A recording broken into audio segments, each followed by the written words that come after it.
भारत के लोगों की दिलचस्पी ना अचानक मिजोरम में बढ़ गई है। सोशल मीडिया पे मिजोरम बॉम्बिंग सर्च किया जा रहा है। जिन्हें नहीं पता है उनको मैं बता देती हूँ कि मिजोरम हमारे देश के नॉर्थ ईस्ट रीजन का एक छोटा सा स्टेट है। इसी इंफॉर्मेशन वॉर के बीच बीजेपी के सोशल मीडिया सेल के हेड अमित मालवीय ने एक वीडियो अपलोड किया। साथ में उन्होंने दावा किया कि मिजोरम पर बम गिराने वाले कोई और नहीं बल्कि कांग्रेस लीडर राजेश पायलट और सुरेश कलमाड़ी थे। इसी वीडियो के बाद राजेश पायलट के सुपुत्र और कांग्रेस नेता सचिन पायलट ने ट्विटर पर अपने पिता का इंडियन एयरफोर्स का सर्टिफिकेट अपलोड कर दिया। साथ में उन्होंने ये भी बताया कि मिजोरम बॉम्बिंग 5 मार्च 1966 में हुई थी, जबकि राजेश पायलट इंडियन एयरफोर्स में 29 अक्टूबर 1966 में कमीशन हुए थे। मतलब राजेश पायलट का मिजोरम बॉम्बिंग से कोई लेना देना नहीं है। तो आखिर क्या है मिजोरम बॉम्बिंग की पूरी कहानी और क्यों हो रही है इसके बारे में इतनी बातें, बता देते हैं आपको। Welcome to the big bench daily. Mizoram में लोगों की दिलचस्पी तब बढ़ी जब पीएम मोदी ने संसद के मॉनसून सत्र में इसका जिक्र किया।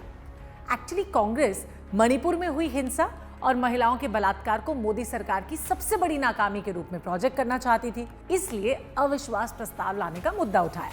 कांग्रेस के अविश्वास प्रस्ताव पर ना पीएम मोदी ने भाषण दिया। भाषण को लेकर काफी उत्सुकता थी क्योंकि लोग मणिपुर के मुद्दे पर पीएम मोदी के जवाब का इंतजार कर रहे थे। पीएम मोदी ने मणिपुर पर जवाब दिया, लेकिन इस जवाब ने कांग्रेस के लिए कई सवाल खड़े कर दिए। पीएम मोदी ने इतिहास के कई ऐसे पन्नों को पलटा जिसके बारे में शायद बहुत कम लोगों को पता है। नॉर्थ ईस्ट में हो रही हिंसा और वहां की सारी प्रॉब्लम्स की जड़ कांग्रेस को बताया। नॉर्थ ईस्ट की इन समस्याओं की कोई जननी है तो जननी एकमात्र कांग्रेस है। नॉर्थ ईस्ट के लोग इसके लिए जिम्मेवार नहीं हैं। इसी सिलसिले में पीएम मोदी ने मिजोरम बॉम्बिंग पर कांग्रेस को आड़े हाथों लिया। तो हमने भी आपके लिए रिसर्च करके मिजोरम बॉम्बिंग की पूरी हिस्ट्री निकाली है। दरअसल भारत को आजादी मिलने के बाद ना मिजोरम असम राज्य का हिस्सा था।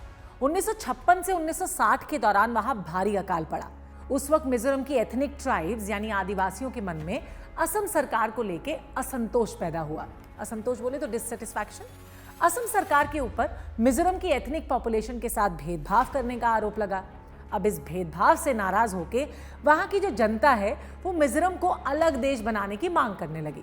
मिजो नेशनल फ्रंट नाम की एक ऑर्गेनाइजेशन इस मांग को लेकर सबसे मुखर थी। मिजो नेशनल फ्रंट के फाउंडर और नेता लाल डेंगा की लोगों में पॉपुलैरिटी बढ़ने लगी।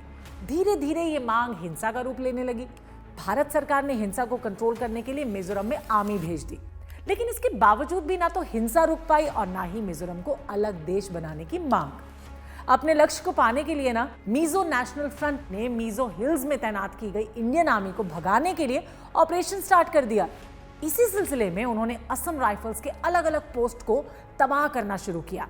यहां तक कि आइजोल में सरकारी खजाने को भी लूट लिया। अलगाववादी गुटों ने मिजो हिल्स के पहले गांव वायरिंगते और आइजोल सब डिवीजन टाउन के बीच की सड़क को काट दिया।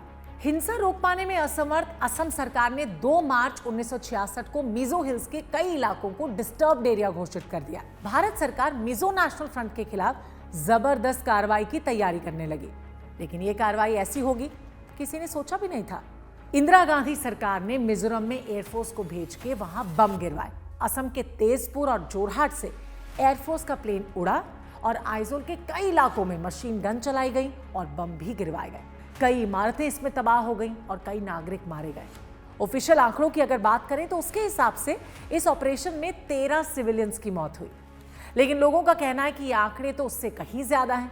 मिजो नेशनल फ्रंट के अलगाववादी तितर-बितर हो गए और भागकर बॉर्डर देश म्यांमार और बांग्लादेश के जंगलों में छुप गए। अब द बिग बेंच पर बैठ के सोचने वाली बात यह है कि मिजोरम के इस इतिहास को देश के सामने लाने के बाद क्या मणिपुर को लेकर कांग्रेस बैकफुट पर आएगी?